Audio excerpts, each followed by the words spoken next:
Let me describe a Tuesday night that I think a lot of people are going to recognize.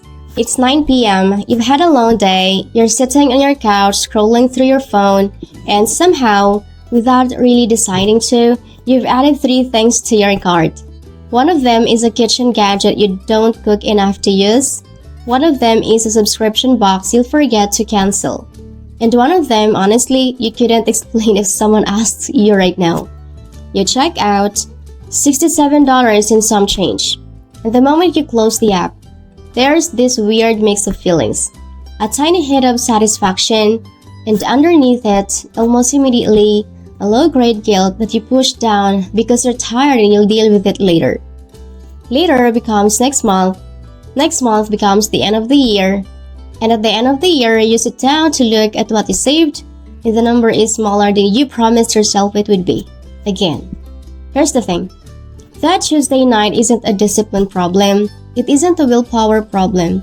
It is a systems problem. In the system, the invisible architecture of habits, triggers, and psychological traps quietly running in the background of your financial life is what we're dismantling today. Because the habits that are costing you the most money right now are not the obvious ones. They're not the daily coffee or the fancy dinner. They're the structural patterns almost nobody talks about. And once you see them, you genuinely cannot unsee them. My name is Yang and I cover crypto, personal finance, and the behavioral systems behind money on this channel. If this kind of content helps you, subscribe and give this video a like. Let's get into it. Before the habits, the data. Because I want you to understand that what you're experiencing isn't personal failure. It's a collective pattern with a structural explanation. The most recent household survey found that nearly 37% of American adults would struggle to cover an unexpected $400 expense using cash or savings. The median American household income is $74,000 a year. Think about that for a second. We're not talking about households in poverty. We're talking about median income households, people earning $74,000 a year who are one car repair away from debt. The reason isn't that they don't earn enough to save. The research consistently shows it's that the habits eating their income are invisible to them. They're automated, they happen in the background, and they compound quietly. The same way interest compounds in an investment account, except in reverse. Here's what this section of the video is really about.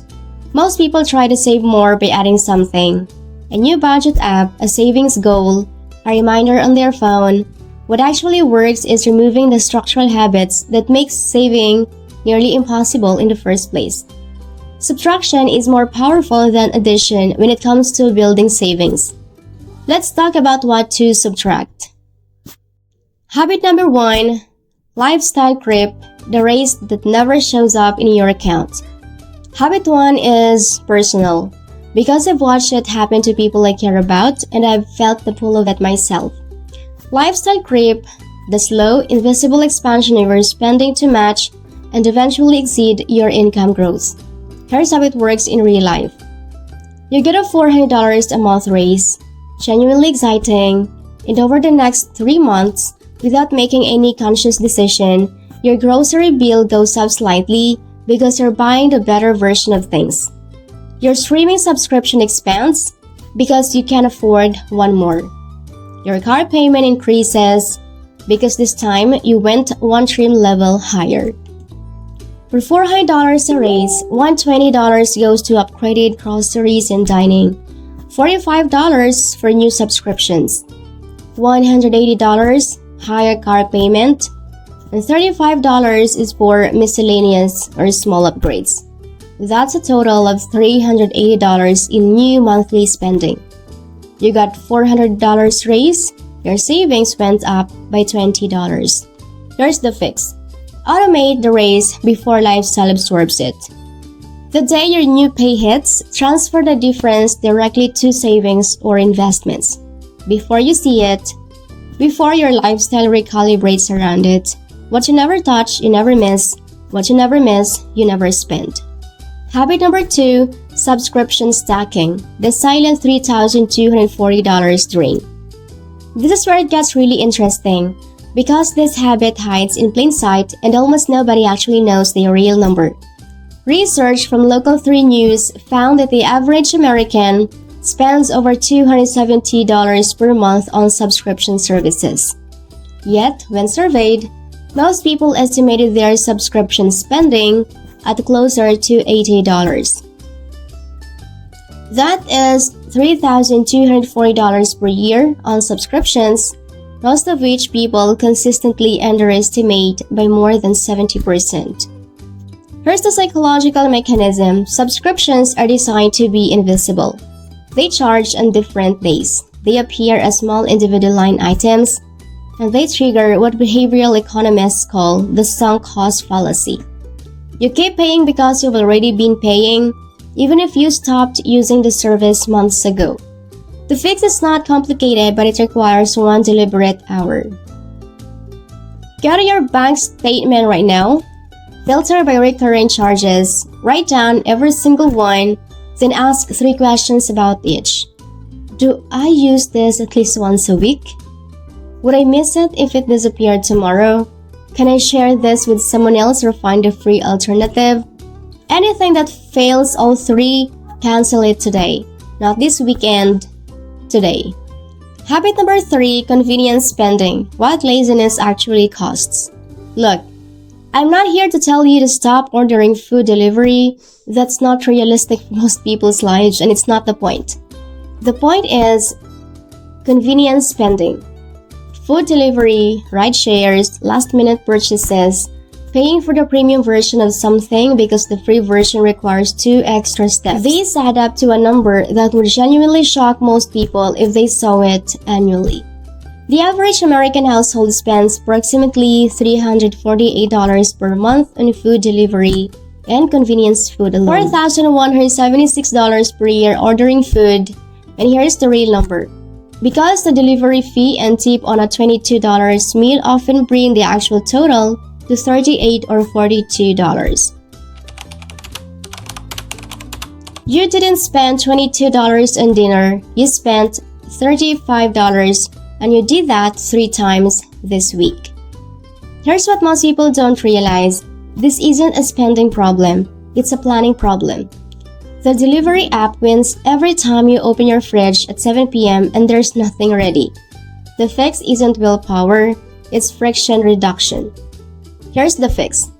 Meal prep 1 day per week, 2 hours, saves $150 to $200 a month. Not because cooking is morally superior, because it removes the trigger. When the food is already there, the app never gets opened. Habit number 4, retail therapy.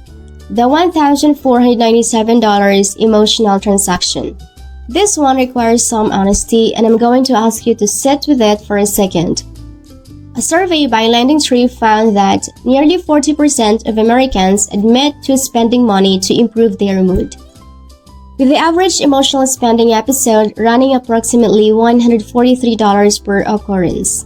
The emotional purchases per year, barely once a month, adds up to $1,430, and most people would say they do it more often than that. The psychology here is precise. Stress, boredom, loneliness, and frustration all trigger what neuroscientists call the reward-seeking response. Your brain knows, from years of experience, that purchasing something provides a short, reliable dopamine hit. So, when it's looking for relief, it reaches for the tool that works fastest. The problem isn't the emotion. The problem is that spending has become the default response to the emotion. Here's the fix. Install a 48-hour cart rule. Anything non-essential goes into the cart and sits there for 48 hours. Studies show up to 70% of items are never purchased after the waiting period. The want is real in the moment, but the urgency, that feeling that you need to buy it right now, is almost always manufactured. By you, by the platform, by the marketing. The 48-hour rule gives the feeling time to pass without your credit card getting involved. Habit number 5, no savings system. The gap between intention and automation. The last habit isn't a spending habit, it's an absence. And it might be the most expensive one on this list. Most people intend to save whatever is left at the end of the month. Here's what most people don't realize. There is never anything left at the end of the month. Not because they spend too much, because savings placed last in the priority order will always get displaced by something. Always. The fix is to pay yourself first, and this one is genuinely simple. Here's the automation sequence. Paycheck hits, automatic transfer to HYSA, remainder goes to spending. What you should not do: spend first, save what's left. $300 a month, less than $10 per day, automated to an investment account for 30 years at 10% average annual return. That is $678,000 from $300 per month. The math works. The automation is what makes it happen without requiring monthly willpower. Remove these habits today. Habit number 1, lifestyle creep. Automate every raise before it disappears. Habit number 2, subscription stacking. Audit and cancel this week. Habit number 3, convenient spending. Reduce the trigger, not the willpower. Habit number 4, retail therapy. Install the 48-hour cart rule. Habit number 5, no savings system. Automate before you spend, not after. Here's the thing about saving money that nobody tells you clearly enough. It's not about wanting it more. It's not about being more disciplined than you were last year. It is about building a life where saving happens automatically, where the habits working against you have been removed, and the systems working for you have been installed. You don't save money by gritting your teeth every time you open your phone. You save money by changing the environment so that the gritting isn't necessary. Every single habit in this list is removable, not all at once. Pick one this week, just one. Audit your subscriptions today. Set up one automatic transfer tomorrow. Install the 48-hour rule on your next online shopping session. Small structural changes compound into large financial outcomes. That is the whole game. If this gave you something real, please hit the like button. It takes 2 seconds and it genuinely helps this content reach the people who need it most. Subscribe for weekly content on personal finance, crypto, and wealth building systems, and drop a comment below. Which habit on this list is costing you the most money right now? And which one are you removing first? I read every single comment. See you in the next video. Bye!